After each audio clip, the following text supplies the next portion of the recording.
Damien qui ce matin nous parle de hacker. Bonjour Damien. Bonjour Katharina, bonjour tout le monde. Et quand on parle de hacker, vous auriez en tête une image, un malfaiteur. Edward Snowden, non? Ou quelqu'un qui chipe des données en échange d'une rançon. Non, pas un malfaiteur, mais un hacker. Des individus malfaisants, disons. Mais finalement, vous allez nous venir avec un tout autre type de hacking qui peut prendre d'autres couleurs. Oui, mais je ne sais pas si ça vous est déjà arrivé d'essayer de commander une glace chez McDonald's. Commander une glace chez non. McDonald's? Non.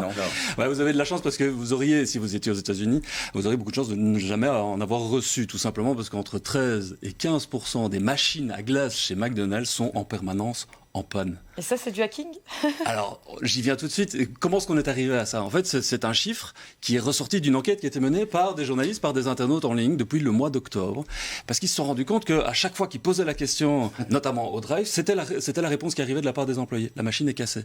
La machine est cassée. Sauf qu'à partir d'un certain moment donné, ça pose des questions. Donc les internautes se sont mis en chasse. Ils ont commencé à essayer de creuser. Ils ont épluché les manuels d'instruction. Vous avez le temps, hein.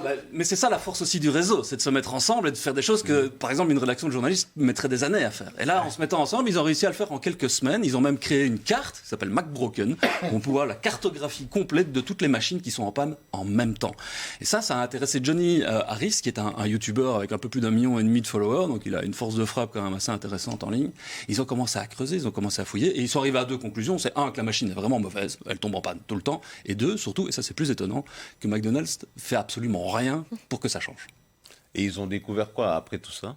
En fait, ils se sont rendus compte, et il faut le savoir, les restaurants chez McDonald's, ce sont des franchisés, donc ce sont des indépendants. Ils payent pour avoir le droit d'utiliser la marque. En contrepartie de ça, ils ont un cahier de charges à respecter. Ouais. Ils ont le choix entre différentes machines, par exemple pour cuire les frites ou pour faire les burgers. Par contre, pour les machines à glace, ils n'ont le choix que d'une seule machine créée par une seule entreprise. Et quand il y a un problème avec cette machine-là, ils ont l'obligation, sous peine de perdre leur contrat, de faire appel à la maintenance de l'entreprise. Et ça, c'est l'enquête qui a été révélée par les internautes.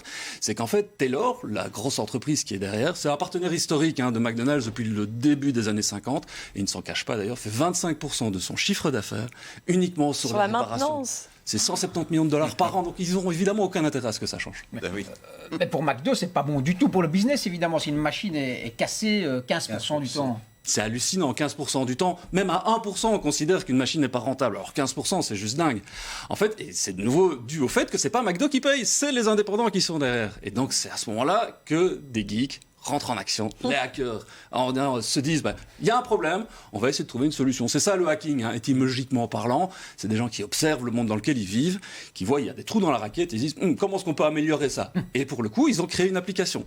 Donc c'est Mélanie Nelson et Jeremy O'Sullivan, deux développeurs aux États-Unis. Ils ont créé une application qui permet tout simplement aux franchisés de se connecter à leur machine, de voir le problème, de pouvoir le résoudre, de pouvoir former leurs employés aussi à résoudre le problème sans devoir payer les 300 à 500 $ que demande chaque fois le technicien de chez Taylor pour venir réparer la machine. Bon, ils vont se retrouver avec un procès sur le dos par soit McDonald's, soit la maintenance. Pourquoi McDo ne cherche pas à régler le problème, puisqu'effectivement, ce sont des énormes montants qui sont en jeu. Il protège ses partenaires, en fait. Il protège son contrôle sur... C'est une vache à lait, en fait. C'est tout simplement, en termes économiques, c'est ça. On a un filon pour se faire de l'argent, pour que les partenaires historiques se fassent de l'argent. Et donc, évidemment, tous les franchisés ont reçu une lettre en disant « Attention, n'utilisez pas l'application de ces deux développeurs-là, sinon vous allez perdre votre autorisation d'utiliser la marque. » Évidemment, les deux développeurs se sont pas laissés compter de tout ça. Ils ont commencé à vendre l'application. Elle fonctionne vraiment super bien. Sauf qu'effectivement, ils ne peuvent plus l'utiliser parce que McDo a dit, nous, finalement, on va développer aussi une application qui va faire pareil.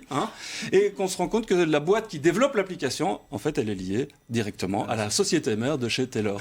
Et cette application, elle marche pas, elle est buggée, elle casse tout.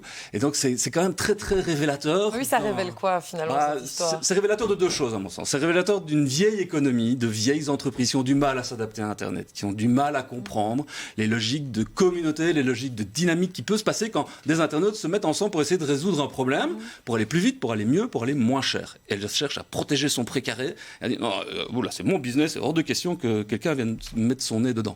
C'est aussi révélateur d'autres choses, c'est révélateur de ce qu'Internet est capable de faire aujourd'hui. De développer vite et rapidement, à l'échelle de la planète, des solutions, et surtout de se mettre ensemble pour le bien commun, en fait, quelque part. Alors, on parle de glace chez McDonald's, on ne parle pas de sauver la faim dans le monde. On est d'accord. Oui, mais il y a le sentiment derrière d'être floué, et donc on a envie de trouver de solutions, évidemment. Il y a un problème, on essaie de trouver des solutions. Donc la prochaine fois que vous commandez une glace chez McDo et qu'on vous répond la machine est cassée, pas forcément. Le C'est problème juste en que c'est Belgique plus pratique. existe aussi. Ah, c'est une bonne question, tiens. J'ai essayé de me renseigner là-dessus. Si vous essayez de commander des glaces chez McDo en Belgique, faites remonter l'info, on ira investiguer. Bon, c'est une bonne raison pour finalement commander des glaces dans les jours à venir. Merci beaucoup, Damien. Voilà une anecdote qui finalement est assez révélatrice de notre système. Merci à vous, Damien. C'était l'Instant Geek du jour. Il est 8h32.